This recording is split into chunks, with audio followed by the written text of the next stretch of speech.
with his defense and ended up with 10 points. Yeah, and the playoffs are all about matchups. He struggled a little bit against Detroit because they had big guards that they came in with off the bench especially. But this series, he was up against Peyton Pritchard a lot, and that's a guy he can defend.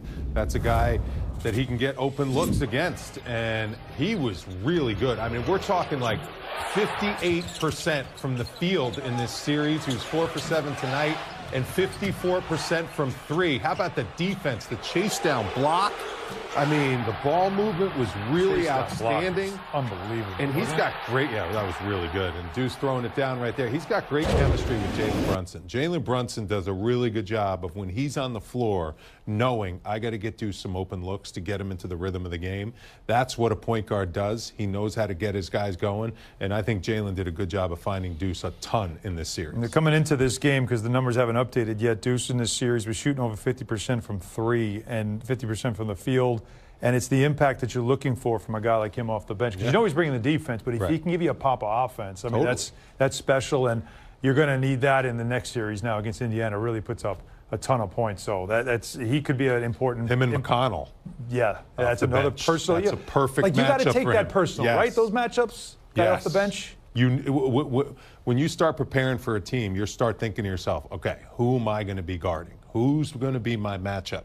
And he's got to start thinking about T.J. McConnell, because T.J. is tough. He's competitive. So is Deuce. Those are two guys that have really carved out outstanding NBA careers so far, and that's going to be a fun matchup to watch. All right, guys, Monica McNutt across the street helped call the game on the radio on ESPN New York. She's standing by with a special guest. Monica, who do you have? Well, I mean, I almost don't recognize you not in a suit. Monica, it was so weird. I came, nobody was talking to me.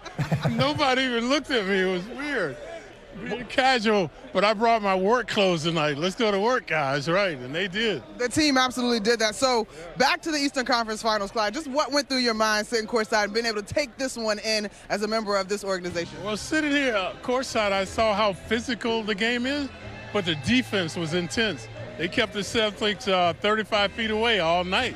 So they started missing those jumpers. Knicks were getting back in transition. I think you were sitting on the baseline right where Jalen Brunson drew the 5th foul on Jalen Brown. Yeah, right.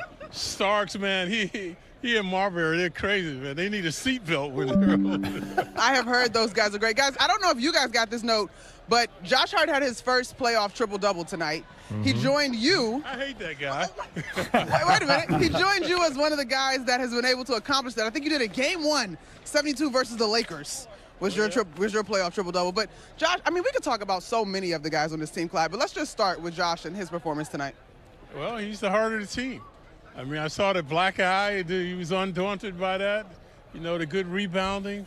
So he grows on you. You just watch him. He just does whatever it takes to win a game. You know, he doesn't worry about the points and that.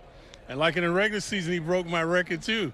I think, nine triple-doubles in the season. So, yeah, he's the heart of the team. I felt, and I don't know if you guys felt this way, but I felt good coming into this game because of the team's record after losses. Now they improved to 4-0 after losses. But for this one to be over in the third quarter, and I know we are television and radio professionals, I was almost without words. What can you say about the dominance of tonight's performance? Well, they came out from the get-go. You know, the previous game they had to get down to get up. But tonight they came out from right away. Like I said, the defensive intensity, the way they were moving the ball, they took away their confidence, the Celtics' confidence. Well, you're very familiar, producer Spencer Julian says. We got one last question. So anything else you want to say to the guys before we got to send it back to Pito? No, I think we're back in the high life again. The Pacers are no pushover. We know that. It's going to be a tough series, but hopefully this time we can capitalize on the home court advantage. Of course. No one can say it quite like you. All right, guys. We're going to finish enjoying it here on the court. Y'all enjoy that studio life. Party like it's 1999.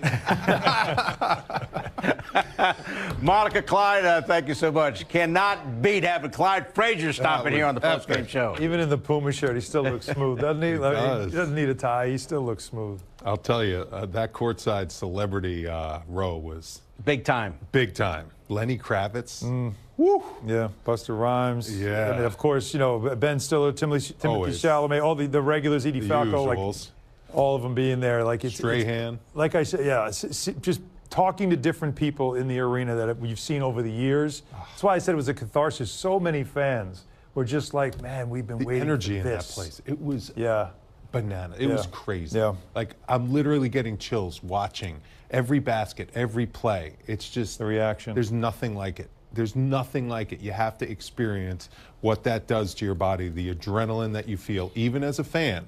I can only imagine what the players felt. Winning at Madison Square Garden. And guys, how about hats off and a big congratulations to Tom Thibodeau. Yep. Totally. What a remarkable 100%. coaching job. The Knicks now have taken that next step. Last couple of years, of course, they didn't get to the Eastern Conference Finals. This year, they are on their way to the Eastern Conference Finals. Here's Tom Thibodeau's post-game comments, as always, presented by Chase. Yeah, I thought start to finish was terrific. And also, want to congratulate the Celtics on a terrific season. Unfortunate injury to Jason Tatum, but they're a terrific organization, ownership, front office, coaching staff. Joe Mazzulla is a terrific coach, great players, first-class organization. Hats off to them for the season they had in defending their championship. Coach, congratulations on getting to the Eastern Conference Finals. Would you say tonight's performance was the best in the postseason? Probably, and we knew we would have to play 48 minutes against them. They're terrific on both sides of the ball. They play their style no matter what. And so they're not going to hand you anything. You have to earn it, and I felt that we did that. Tom, it seemed from the start, and then even when the league got to 30, you guys were beating the loose balls and stuff. The urgency you had talked about, was that kind of on display there all game long? Yeah, and again, it's how you respond to the challenge that's in front of you. And so, and we can't get carried away. Obviously, it's a great win, and we advance, and, you look at that, but you also understand you have to get ready for the next series. And we know that Indiana's a terrific team, and we're going to have to be ready. Tom, you guys obviously, through the first few games of the series, dug a bunch of holes that you had to fight back from. Today, you guys jump out to a huge lead. Just, was there a difference in approach? Did you sense that the team was going to come out? You got to win games different ways. So every game's different. Then there's really no carryover from one game to the next, other than you have to be ready to win that game that particular night and understand, what you need to do in order to do that. And I think when you understand that part of it and you understand how important your preparation is, that gives yourself the best chance to win.